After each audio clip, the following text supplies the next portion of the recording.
हैं, बुनियादी तौर पर इम्पोर्टेड हुकूमत हमारा मुकाबला नहीं कर सकती। ये उनके हैंडलर्स हैं जो रियासत को तबाह कर रहे हैं सिर्फ अपनी अना के लिए। मुझे देख लें बेलिबास करने वालों, अब काम है सुप्रीम कोर्ट का। जिस अदालत के साथ हम सुबह गए हैं कि क्या हमारे अदल और निजाम के अंदर इतनी कुव्वत है कि वो इस किस्म के वाकयात की रोकथाम के लिए कानून और आईन के कायदे के मुताबिक इस मुल्क के शहरियों को इंसाफ दिला सकें। अरशद शरीफ, तुम्हारी अजमत को सलाम पेश करता हूं। इमरान रियाज हो, समी इब्राहिम हो, साबिर शाकिर हो, अयाज मीर हो, जमील फारूकी हो, या एक आम कैमरे का कारकुन जो अपने जमीर की आवाज के ऊपर हकीकी आजादी के लिए खड़ा है। अगर हमने इस रियासत को 22 करोड़ लोगों को आजादी और इंसाफ देना है तो फिर हैंडलर से हमने जवाब लेना है। ये हैं इस रियासत को खत्म करने वाले, और इंशाअल्लाह ताला हमारी अफवाज हमारे साथ है, उसका बच्चा बच्चा सवाल चंद लोगों के हमारे साथ है, और इनको जवाब देना पड़ेगा। पाकिस्तान को मेरी इमरान खान की इतनी जरूरत नहीं है जिस तरह एक बहादुर अफवाज के सपूतों को जो रोजाना कुर्बानी दे रहे हैं, लेकिन वो कभी ये नहीं कह रहे कि जमीर की आवाज को दबाने के लिए इस किस्म के कत्ल हों, सीनियर सिटीजन को, वकला को और पार्लिमान को इस तरीके से बरहना किया जाए। और जजेस साहब, मैंने अपनी पहली प्रेस कॉन्फ्रेंस से डर उस दिन से जब ये किसी जज के कपड़े उतारेंगे। आज अदल और इंसाफ के कटघरे में मैं एक साइल की हैसियत से गया था।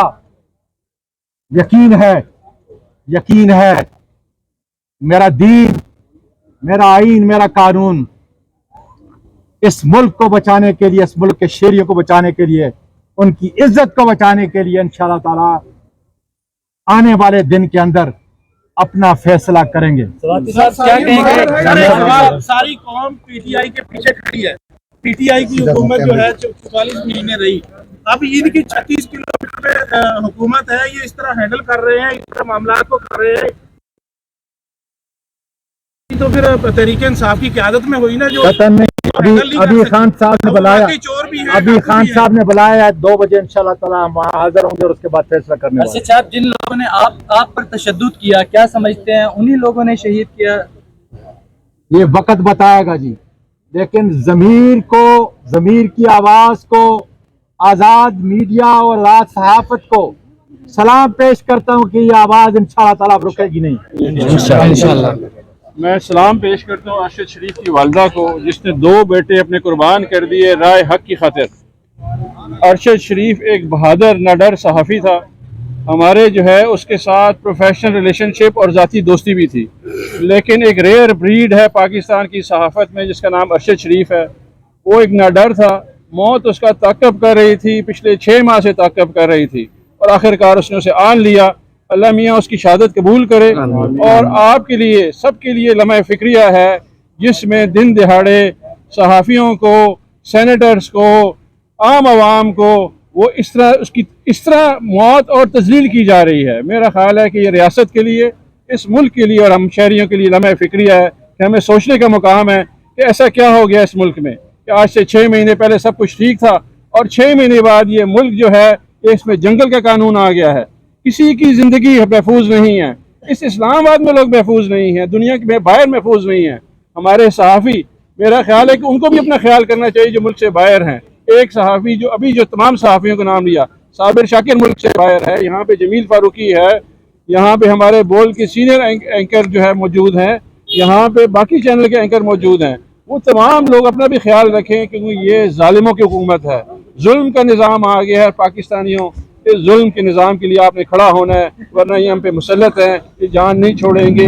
कई अरशद शरीफ हमारे जैसे गरीब गुरबा भी इसमें कुर्बान होंगे, लेकिन हक सच के आवाज़ के लिए खड़े हों, खुदा रहा सच पे खड़े हो जाएं और इसका मुकाबला करें, वरना ये मुल्क रहने के काबिल नहीं रहा। बहुत शुक्रिया।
जब से ये फाशी की हुकूमत आई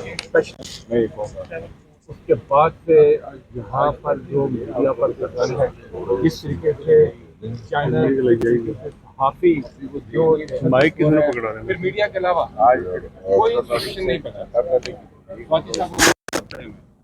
आप इनके साथ जो अभी हालात और वाक़यात पेश आए वो आपके सबके सामने है, और पार्लियामेंटेरियंस के साथ इस वक्त हो रहा है। पार्लियामेंट इंस्टीट्यूशन नहीं बचा, कोई इदारा जो है इस वक्त। देखिए, हम बात करते हैं आइन की बालादस्ती की और कानून की अमलदारी की। जब ये दो चीज़ें किसी माशरे में से निकल जाती हैं तो फिर वहाँ पर सिर्फ जंगल का कानून होता है। हम अभी यहाँ पर तमाम सेनेटर्स, हमारे जो PTI के सेनेटर्स हैं, हम यहाँ पर अभी आए थे, और इसके साथ वकला की एक बड़ी तादाद है, ये भी आई।